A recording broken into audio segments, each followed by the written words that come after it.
بيكم في حلقه جديده من الافكارجي. النهارده هنتكلم عن اهم الاسباب اللي ادت لحروب في التاريخ اللي احنا عارفينه. يعني مثلا سنه 1325 في ايطاليا في اكتر من 39,000 جندي كانوا في حرب عشان جردل الخشب. عشان جردل الخشب، ومات فيها اكتر من 2000 بني ادم. وبرده سنه 1859 على جزيره ما بين امريكا وفانكوفر الكنديه قامت حرب عشان خنزير راح كل بطاطس اللي في مزرعه من الناحيه الثانيه، فالاثنين ضربوا في بعض. ناخذ من كل رجل قوي.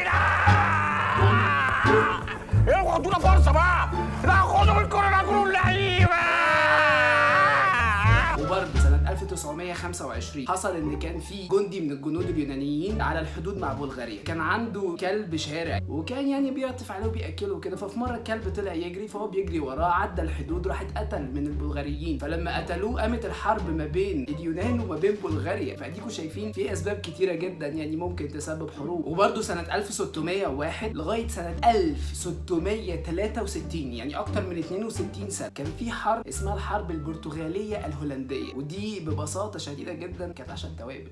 عشان توابل استمرت اكتر من 62 سنه وشارك فيها اكتر من 15 دوله او مملكه في ذات الوقت. وانا بقى جاي النهارده عشان اقول لكم الحرب الجايه هتبقى على ايه. الموضوع خطير اكتر مما تتصوروا. الحرب الجايه هتبقى الشلولو. ايه ده؟ الشلولو.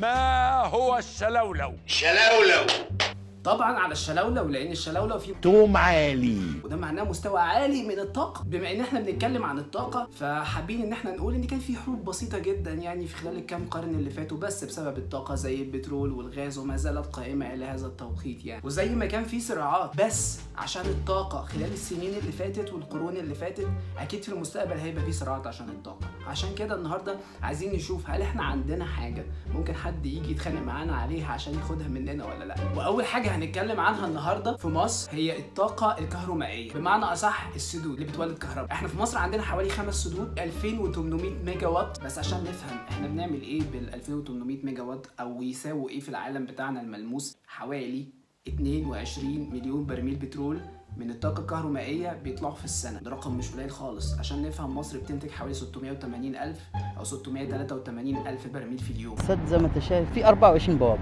12 بوابة يمثلوا وزارة الكهرباء و12 بوابة يمثلوا وزارة الري. في كام تربينة عندنا؟ في 12 تربينة ب6 أنفاق، كل نفق فيه تربينتين بيفتحوا ساعة واحدة بس. الساعة الواحدة دي بتعمل لنا اكتفاء ذات المية في الدلتا ل3 شهور. المية لما تفتح البوابة تحت الري بتعمل ارتفاع 100 متر لفوق وامتداد 200 متر. السد اكبر من هرم خوفو من حيث كميه الحجاره 17 مره. بيمثلنا السد 9% فقط لا غير من كهرباء مصر. انا بصراحه ما لقيتش فيديو عشان يتكلم عن السد العالي او الطاقه الكهرومائيه في مصر زي الراجل ده. اللي زي الراجل ده هم فعلا اهم ثروه في مصر. بالنسبه للطاقه الشمسيه، تقريبا مصر اول دوله عملت محطه طاقه شمسيه في العالم سنه 1913 في المعادي. طبعا مش خلايا شمسيه، كانت حاجه اسمها concentrated solar power او الطاقه الشمسيه المركزه. يعني دي عن طريق ان هم بيجيبوا الواح ازاز على شكل مقعر ويعملوا زي ماسوره ميه معديه قدامها، فبيركزوا اشعه الشمس عليها فبتسخن الميه لدرجه حراره عاليه جدا،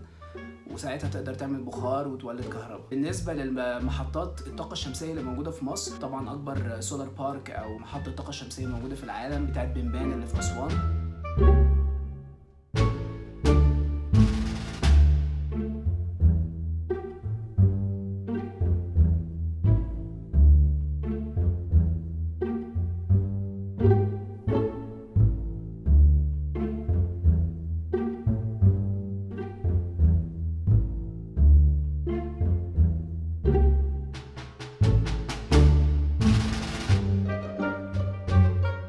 بالنسبه للقدره الكامله اللي هتبقى في مصر ان شاء الله على سنه 2023، ففي مشاريع كتير وزاره الكهرباء كانت منزلاها هتبقى بقدره اجماليه 3800 ميجا وات.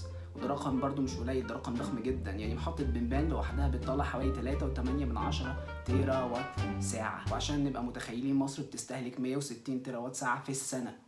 ال 3800 ميجا وات من الطاقة الشمسية في مصر ممكن يطلعوا ما يعادل 12.5 مليون برميل بترول. بالنسبة بقى لطاقة الرياح، فاحنا عندنا في مصر أكتر من 750 ميجا وات طاقة الرياح موجودة في أماكن كتير، في الزعفرانة وفي جبل الزيت وفي كذا حتة في مصر، معظمهم عند البحر الأحمر، بس في أماكن تانية ينفع نركز فيها هنتكلم فيها بعدين. على سنة برضو 2023 وزارة الكهرباء حاطة إن شاء الله هيبقى في حوالي 5000 360 ميجا وات من طاقة الرياح. ده رقم مهول. الرقم ده في مصر يطلع ما يوازي 24 مليون برميل بترول، وده رقم مش قليل ابدا. يعني احنا لو جمعنا كل اللي بيطلع من مصر في خلال الفترة دي كلها، وعشان نفهم الفرق ما بينهم، يعني ما بين كام ميجا وات في طاقة الرياح أو في الطاقة الشمسية أو في أي حاجة تانية، الموضوع له علاقة بفكرة قد إيه بيحصل شمس مثلا فتطلع كهرباء، قد إيه بيحصل رياح فتطلع كهرباء، وهكذا. يعني الطاقة اللي بتطلع من الثلاث مصادر من الطاقة المتجددة دول يوازوا 60 مليون برميل بترول في السنة. بعد ما فهمنا ده معناه ايه، عايزين نعرف برضو احنا هنوصل لفين او نقدر نوصل لفين ان شاء الله لو مشينا في السكة دي. بالنسبة لطاقة الرياح، بحسب الدراسة اللي اتعملت من اطلس طاقة الرياح، منطقة خليج السويس بس في مصر ممكن نحط تربينات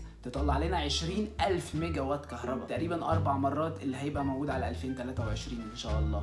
بالنسبه للطاقه الشمسيه الاول، خلينا نسمع دكتور فاروق الباز بيقول ايه عن الموضوع ده. انا عندي الطاقه الشمسيه اطلع منها كل اللي بنحتاجه وابيع لاوروبا كهرباء، لان احنا عندنا الحراره الشمسيه اللي بتصل الى الصحراء الغربيه في مصر تفوق اي درجه حراره في اي حته في العالم. زي ما انتوا سمعتوا دكتور فاروق باز قال ايه، يعني ان في المنطقه دي تقريبا اقصى طاقه للشمس ممكن نلاقيها في العالم. عشان نتخيل برضو ممكن نطلع قد ايه، الصوره اللي قدامنا بتقول ايه. اديكم شايفين مصر في الخريطه، والبحر الابيض والبحر الاحمر في 3 مربعات جوه بعض. المربع الاخضر ده لو حطينا فيه خلايا شمسيه بالكفاءه اللي موجوده حاليا في السوق هيكفي كهرباء للعالم كله نظريا طبعا، لان عشان نعمل حاجه زي كده ده مشروع كبير جدا وضخم جدا ومش سهل ابدا انك توزعه على العالم كله. بالنسبه للمربع الازرق ده يكفي افريقيا كلها.